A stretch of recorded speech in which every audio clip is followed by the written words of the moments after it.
So arms are actually quite anatomically complicated, but what's cool is you don't need to learn all of that to draw them well, and you certainly don't need to learn it all at once. If you're a total novice, so let's start at stage 1, you just started life drawing, I don't think you need to learn anything specifically about the arm. All you need to do is try to draw what you see. So try to draw figures, which includes arms, and try to draw them as you see them. And that's actually a big step. So one of the tools that you can use for that is seeing the negative space created by the arm against the torso, for example. You can also use horizontal alignments, like if you see the elbow, what's that lining up with on the torso or the rest of the figure? What's the wrist lining up with horizontally? You can also start to use simple measurements, right? So often especially when an arm is off doing its own thing, it's easy for the proportions to get messed up. You kind of zoom into that area and you're just drawing the arm, focused on the arm. And when you step back, you realize I've drawn that arm 3 times longer than it should be relative to the rest of the figure. So simple measurements like how is the length of the arm compared to the head length or to the width of the torso or something like that is really going to help. As you get a bit more experienced and you get into like the beginner artist stage, now you can start to learn about some specifics about arms, but it's still super simple. The main thing I think you should keep in mind is that arms taper down. There's a lot more muscle up here at the shoulder and the upper arm than there is at the wrist, where it's kind of bony and there's tendons and stuff like that. And that means that it tapers down overall. And very often when I'm looking at students' drawings, the feedback I have for the arms is you should have tapered it down more.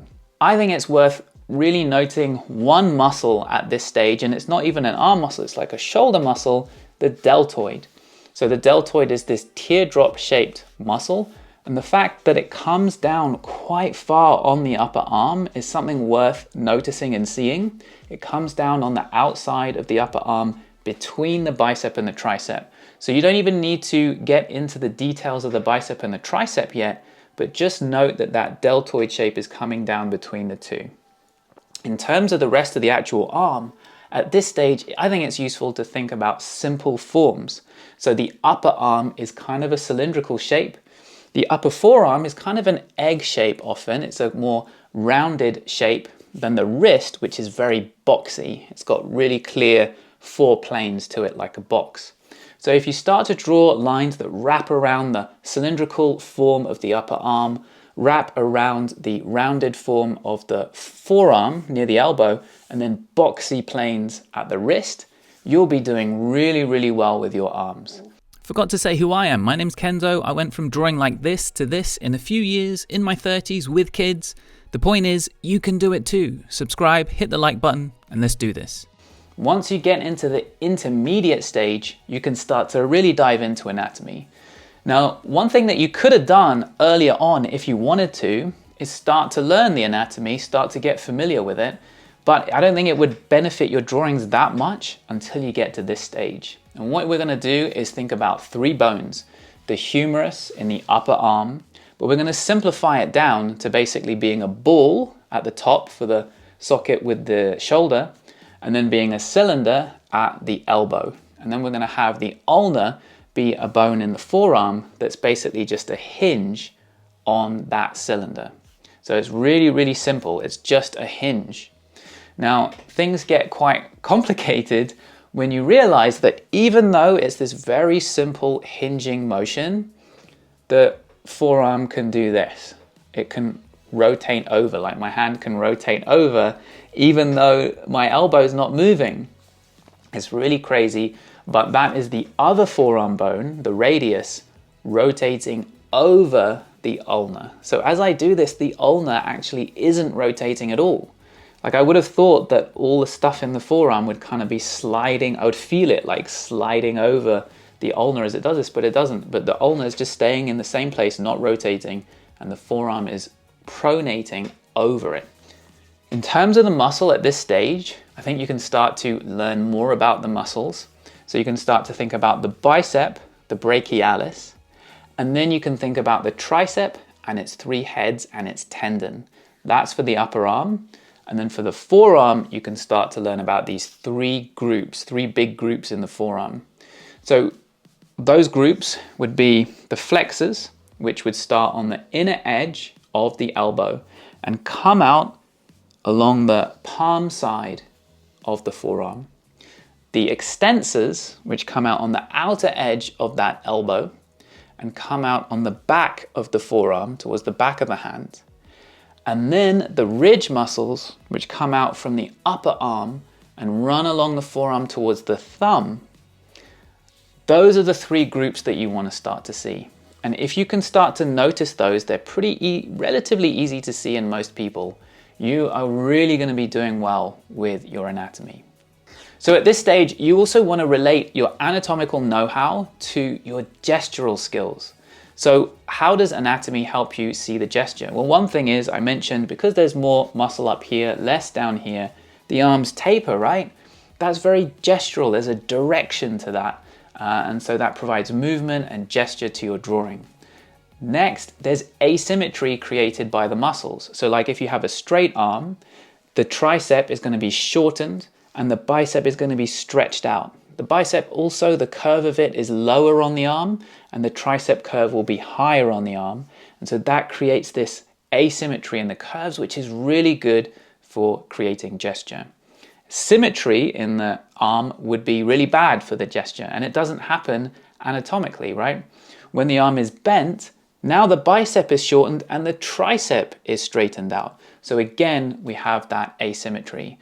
On the forearm, you'll find that the flexors create a sort of long, smooth curve from the elbow to the wrist, whereas those ridge muscles on the other side of the forearm, they start on the upper arm, they go over the elbow, so their position is different, and it's a shorter curve. It dives back into the forearm, kind of midway on the forearm. So real strong asymmetry on the forearm as well. So having a little bit of anatomical know-how really helps you see the gesture. Once you're getting more advanced, you're going to see more and more of that anatomy and how it informs your gesture. So you'll start to see how those ridge muscles wrap over the forearm when it's twisted over, for example, and use that twist to help you with your gesture as well. But you can also start to round out your anatomical knowledge at this point. So before we were just thinking of the extensors as one group, but now you could break it down into individual extensor muscles. You don't want to do that too early. It's like if you can lift, if you go to the gym and you can lift 100 kilos, what would be the point of putting 300 kilos on the barbell? That would just be dangerous and definitely wouldn't help you to be stronger. But putting 102 kilos on the barbell, that could be quite good. You don't want to bite off more than you can chew. But once you're comfortable and familiar with everything I've talked about so far, then you can start to learn the individual extensor muscles, maybe even the individual flexor muscles, more of the intricacies of the tendons and stuff, the little furrows that are created on the muscles and stuff like that. You can round out your knowledge with other muscles like the anconeus, the pronator teres, the coracobrachialis, and complete your anatomical understanding. What about expert level arms? Does that just mean going even deeper into anatomy and rendering every single tiny little muscle? Well, maybe if that's what you're into, right? But I think for a lot of us, the arm is just going to be part of a broader painting or drawing, and it's going to need to complement the design or the story we're trying to tell. And so all the stuff that we've studied about arms can help us do that. So even if you greatly simplify the arm and you're not using all that detailed anatomical know-how, just the simple curves that you use, the simple shapes that you use for the arm can still feel way more human when it's informed by the things that we've talked about in this video. So just having that tricep be that, it's a straight arm, maybe there's some tension in it because the person's leaning on it, so there's that tricep bulge a little bit higher, the bicep one stretched out a little bit lower down, creating asymmetry, maybe those ridge muscles wrapping over. Just little subtleties in how you draw the arm that makes it so much more human, that tells the story of that character so much better.